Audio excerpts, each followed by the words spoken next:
Saya akan ngaji kira-kira kurang lebih seperempat jam karena saya juga punya wadifah di sini. Saya akan ngaji tentang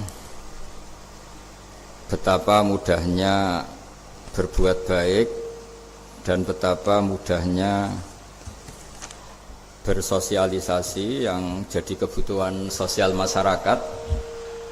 Kemudian di saat yang sama sebagai kebaikan menurut Islam. Ini saya baca kitab yang sangat otoritatif, yaitu kitab Sahih Muslim, di mana kita tahu dalam Islam pegangan ahli sunnah wal jamaah juga pegangan ulama seluruh dunia adalah Al-Kutubus Sittah, kitab 6 diantaranya yang hadis Bukhari Muslim. Di sini ketika Nabi ditanya tentang beberapa kebaikan, yaitu dari pertanyaan ayul a'mali afdol, amal apa yang terbaik, di antaranya Nabi menyebut sekian, iman billah, iman kepada Allah Ta'ala. Kemudian ini yang penting dilakukan semua pemimpin, oleh bupati, oleh wakil bupati, oleh seluruh pemimpin, baik struktural maupun kultural, maupun pemimpin kecil, yaitu di keluarga. Yaitu Nabi ngendikan di antara misi Islam adalah memperdekakan budak. Kemudian ada yang lagi tanya lagi, fa'illam af'al. Lalu dari sekian kebaikan yang butuh biaya itu saya tidak mampu melakukan ya Rasulullah. Kalau nyumbang masjid saya tidak mampu. Kalau berbuat bikin fasilitas umum saya tidak mampu. Ada yang sekian pertanyaan dari sahabat, kalau misalnya kebaikan yang butuh biaya kami tidak mampu, termasuk di sini disebutkan kemampuan berhaji, kemampuan zakat, kemampuan sedekah, kalau semua itu kami tidak mampu ya Rasulullah. Kata Nabi, tu'inu sani'an aw tasna'u li akhrat. Ini di Sahih Muslim di bab iman dengan judul Babu bayani kaunil iman billah afdalal a'mal. Kalau saya tidak mampu semua melakukan itu ya Rasulullah, yaitu melakukan kebaikan yang butuh biaya. Kayak bangun masjid, bangun jalan, bangun fasilitas-fasilitas publik. Tu'inu sani'an aw tasna'u li akhrat. Tu'inu nulungi sira sani'an ing wong sing ahli sun'ah, ahli kreatif atau ahli, kalau orang sekarang itu bilang dia pekerja rumahan atau production house atau apa saja. Autas nauli akhrat, atau kamu membantu orang yang tidak punya pekerjaan. Terus sahabat masih tanya, aro'aita indo'iftu an ba'dil amal. Kalau semua kebaikan aktif saya tidak mampu melakukan ya Rasulullah, kebaikan menolong orang lain, kebaikan yang bersifat aktif. Jawabnya Nabi, dan ini pegangan saya, pegangan kita semua, panduan dari Rasulullah SAW, Nabi ngendikan, takufu syarro ka'anin nas, fa innaha sodakotun minka ala nafsik. Ya, saya ulang lagi, takufu syarro ka'anin nas, fa innaha sodakotun minka ala nafsik. Kamu dalam berislam cukup menjaga supaya kejelekan kamu tidak punya imbas pada orang lain. Ya, ini penting dalam Islam, jadi kalau tidak bisa berbuat baik, potensi keburukan kita jangan sampai menimpa orang lain. Keburukan itu bisa kejahatan kriminal, bisa kejahatan pidana atau merugikan orang lain, atau kejahatan yang tidak sampai kriminal tapi mengganggu orang lain. Misalnya contoh gampang ini, saya sumpek-sumpeknya sendiri ingin jalan-jalan, main di teman yang di jam kerja. Ini kan sumpek-sumpeknya saya sendiri ingin hiburan, terus wisata atau dolan ke teman yang sebetulnya saat itu dia mungkin ngaji atau kerja atau harus memenuhi kewajiban cari nafkah. Gara-gara nemuin saya, akhirnya dia dikomplain sama majikannya, atau gara-gara nemuin saya, dia akhirnya tidak ngaji sama santrinya, atau gara-gara nemuin saya, dia terganggu aktivitasnya, itu juga tidak boleh. Karena berarti keburukan kita punya akibat pada orang lain. Jadi kaidah dalam Islam itu kalau tidak berbuat baik, potensi keburukan kita ini jangan sampai menimpa orang lain. Sehingga di sini Islam menyarankan uzlah. Uzlah itu nyepi. Jadi misalnya kita baru penat, baru bawaannya itu emosi, baru gak suka kumpul orang, itu ya sebaiknya jangan jalan-jalan. Karena di antara kebaikan Islam itu tabassum, senyum. Atau talqatu wajhin, ceria. Tapi karena kita mungkin jatuh kredit, jatuh hutang, atau punya masalah keluarga, sehingga bawaan kita itu emosi. Nah dalam seperti ini sebaiknya uzlah, menutup diri. Sehingga kata Rasulullah SAW dalam zaman akhir di antara kebaikan itu kamu meninggalkan manusia aktivitasnya, kemudian watadaun nas min syarrik, kamu meninggalkan manusia supaya enggak kena keburukan kamu. Jadi ada momen, ada saat di mana kita mungkin kalau ketemu orang itu bawaannya ingin sengak, ingin ngomong yang enggak enak atau kita baru penat, itu sebaiknya uzlah saja, mengurung diri di kamar atau isolasi sendiri. Karena bawaannya baru emosi. Nah ini yang jarang dipraktekkan. Kalau sekarang malah banyak yang saat susah malah bawaannya ingin namam, ingin menvonis orang lain atau ngadili orang lain. Padahal pesannya Nabi kalau semua kebaikan aktif tidak bisa kamu lakukan itu takuffu syarra ka'anin nas fa innaha shadaqatun minka ala nafsik. Sehingga keburukan kita, ya saya ulang lagi, keburukan kita yang ingin emosi, ingin apa itu tidak punya akibat orang lain.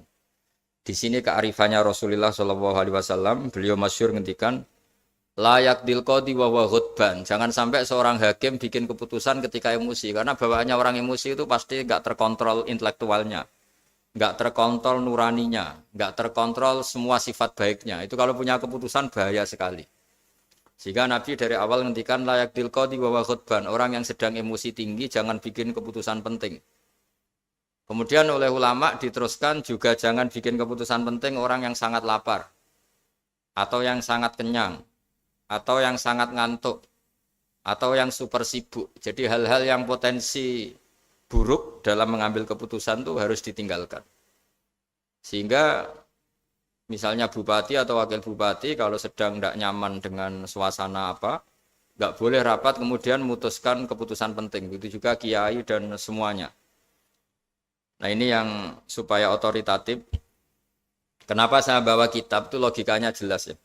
Kita sebagai dai, sebagai ustadz, atau sebagai mubalek, atau sebagai siapa saja, yang ingin kita wariskan ke umat Rasulullah adalah dawuh-dawuhnya Nabi.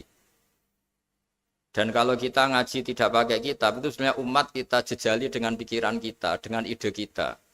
Jangan-jangan ide kita, pikiran kita ini tidak mewarisi pikiran Islam, tapi pikiran kita atau emosi kita.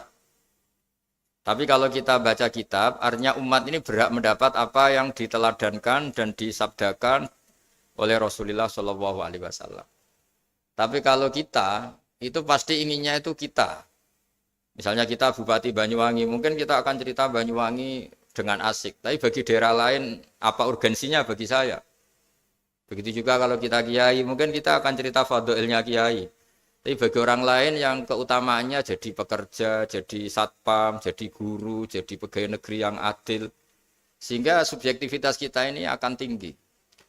Tapi kalau kita sebagai kiai baca hadis, maka umat ini mendapatkan panduan dari Rasulullah SAW.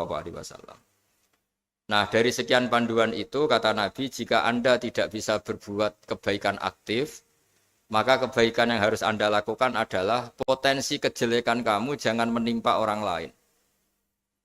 Makanya saya berkali-kali bilang, saya ini termasuk kiai yang jarang main ke alumni. Karena tadi kadang-kadang alumni itu sudah mau kerja di tempat kerjanya atau mau janjian ngantar anaknya sekolah. Gara-gara ada saya, mungkin semua itu dibatalkan. Sehingga silaturahim itu juga harus dimanage supaya tidak mengganggu haknya orang yang kita silaturahimi. Jangan sampai silaturahim jam 9, saatnya orang kerja, kemudian dia dapat peringatan dari pabriknya gara-gara sering didolani kiainya. Itu kan jadi ribet. Atau kiai karena sering didolani terus tidak ngaji, memetuki tamu terus. Itu kan jadi ribet. Apapun itu sehingga orang itu harus berpikir perilakunya itu tidak punya akibat la doror wa la diror. Jangan mengganggu dirinya juga jangan mengganggu orang lain. Ini oleh Nabi disebut takuffu syarra ka'adin nas fa innaha shadaqatun minka ala nafsik. Sifat buruk kamu itu harus dijaga supaya tidak menimpa orang lain. Dan itu berarti menjadi sedekah kamu atau amal kamu pada diri kamu sendiri. Jadi ini penting dimaklumatkan ke semua kita bahwa saat kita tidak bisa berbuat baik aktif, misalnya nggak bisa sedekah, nggak bisa menolong orang, setidaknya keburukan kita tidak menimpa orang lain. Nah, termasuk keburukan yang terselubung adalah kita punya pikiran yang menurut kita ini hebat, tapi bagi orang lain mungkin bahaya. Misalnya kita punya pikiran ingin jadi orang kaya raya yang dermawan. Itu artinya kan pikiran baik karena ingin jadi dermawan. Tapi artinya bayangkan orang lain tuh miskin semua butuh derma kamu. Mana mau orang lain kamu bayangkan miskin butuh derma kamu. Orang lain juga bayangkan dirinya kaya gak butuh derma kamu. Itu namanya kebaikan yang subjektif. Kamu ingin jadi kiai yang ngajarin orang banyak. Oke, itu baik. Tapi kan berarti kamu bayangkan orang lain gak bisa ngaji terus kamu saja yang bisa ngaji sehingga kamu yang ngajarin. Ya sudahlah, kebaikan itu udah usah muluk-muluk seperti itu. Jadi apa yang ditakdirkan kita jadi bupati ya jadi yang baik, menolong pekerja-pekerja yang baik. Saya kemarin diceritain banyak oleh Mas Anas aktivitas Pemda Banyuwangi yang menolong banyak orang, juga masyarakat juga saling menolong dan seterusnya dan terusnya. Jadi ini jelas maksud saya supaya bupati dan semuanya pemimpin melakukan kebaikan itu berdasar panduan dari Rasulullah SAW, di mana di antara aturan yang dianjurkan beliau adalah aktivitas kita sebagai manusia adalah tu'inu soni'an au tasna'uli akhra. Ya, saya ulang lagi. Saya ulang teks hadisnya secara lengkap supaya dapat berkahnya Rasulullah SAW. Ada beberapa pertanyaan dari sahabat, ya Rasulullah, jika saya tidak bisa berbuat baik yang berbiaya atau tidak bisa berbuat baik yang aktif, apa yang saya harus lakukan? Nabi ngendikan tu'inu shani'an aw tasna'u li akhra. Kamu membantu orang yang bekerja atau kreatif, orang-orang yang kreatif atau pekerja apa saja kamu bantu dan bantu orang yang tidak punya pekerjaan. Terus ditanya lagi, qultu ya Rasulullah ara'aita in dha'iftu an ba'dil amal. Bagaimana kalau itu pun saya tidak bisa ya Rasulullah? Terus Nabi ngendikan tafukufu syarroka anin nas fa innaha sadaqatun minka ala nafsik. Yang penting keburukan kamu tidak menimpa ke orang lain dan itu bagian dari sedekah kamu. Nah, perlu saya ingatkan ke semua kita lah. Makanya pentingnya membaca umat Islam dengan ilmu usul fikih. Saya berkali-kali bilang, jika ada seseorang tidur, itu jangan kamu baca sebagai tidur yang meninggalkan tahajud, meninggalkan sholat qiyamul lail, meninggalkan wiridan di malam hari. Tapi juga bacalah saat itu dia tidak dugem, tidak maksiat, tidak narkoba. Sehingga barokahnya ilmu itu ada respek pada umat Islam yang tidur. Karena tidur itu juga ada fungsi meninggalkan sekian maksiat, sekian kriminalitas. Tapi kalau kita kulino tidak baca dengan ilmu, maka melihat orang tidur itu ya kayak meninggalkan tahajud, meninggalkan wiridan, meninggalkan qiyamul lail. Sehingga bawaannya kita ini akan kurang respect. Tapi kalau kita membacanya dengan ilmu, orang yang tidur di malam hari, maksudnya ya sudah sholat isya, itu ada sekian potensi maksiat yang dia tinggalkan. Dia tidak ngerasani orang, tidak adu-adu orang di medsos, dia tidak dugem, tidak meninggalkan.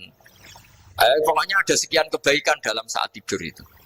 Ini barokahnya ilmu. Tanpa ilmu kita tidak bisa respect seperti ini. Karena bawaannya akan, oh ini malam-malam tidak tahajud, tidak wiridan, tidak apa. Tapi kalau kita dengan ilmu, itu akan membaca dengan tidur, artinya orang tidak maksiat, tidak dugem, tidak ngerasain orang, tidak ngata-ngatain orang. Nah di sini sadaqallahul azim ketika ngendikan wa min ayatihi manamukum bil laili wan nahar. Termasuk ayat Allah itu orang tidur. Maksudnya tidur yang dengan dimaknai positif tadi, bisa istirahat, bisa meninggalkan maksiat, bisa apa-apa.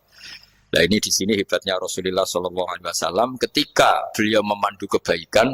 Di antara kebaikan itu apa? Takufu syarroka anin nas fa innaha sadaqatun minka ala nafsik. Kamu, potensi buruk kamu atau keburukan kamu jangan sampai menimpa pada manusia, pada orang lain. Dan itu bagian dari sedekah kamu. Ya, saya mohon maaf sama Bu Bupati, sama semua Pemda, sama Wakil Bupati karena saya tidak bisa lama-lama. Saya punya wadifah. Tadi ini pun sudah ngurting ngaji saya karena saya harus ikut ngaji di sini. Dan mari sama-sama berdoa.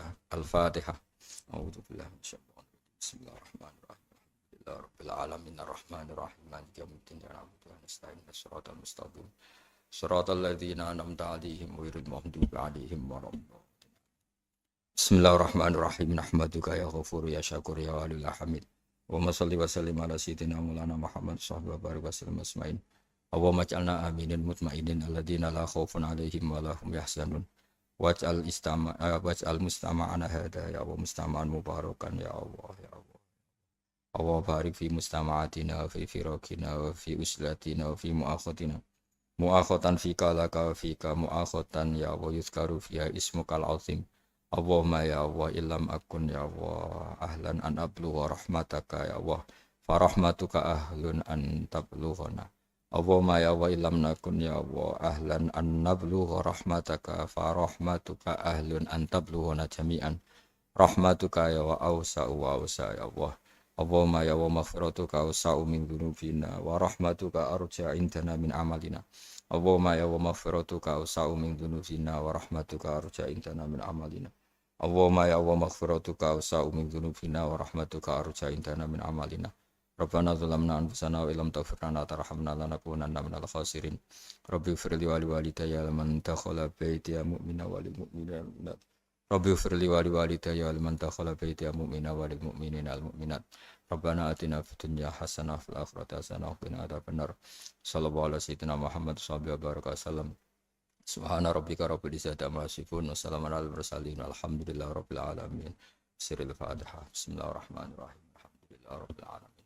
Ar-Rahmanir-Rahim Maliki yaumiddin iyyaka na'budu wa iyyaka nasta'in ihdinas siratal mustaqim siratal ladzina an'amta 'alaihim ghairil maghdubi 'alaihim waladdallin. Assalamualaikum warahmatullahi wabarakatuh.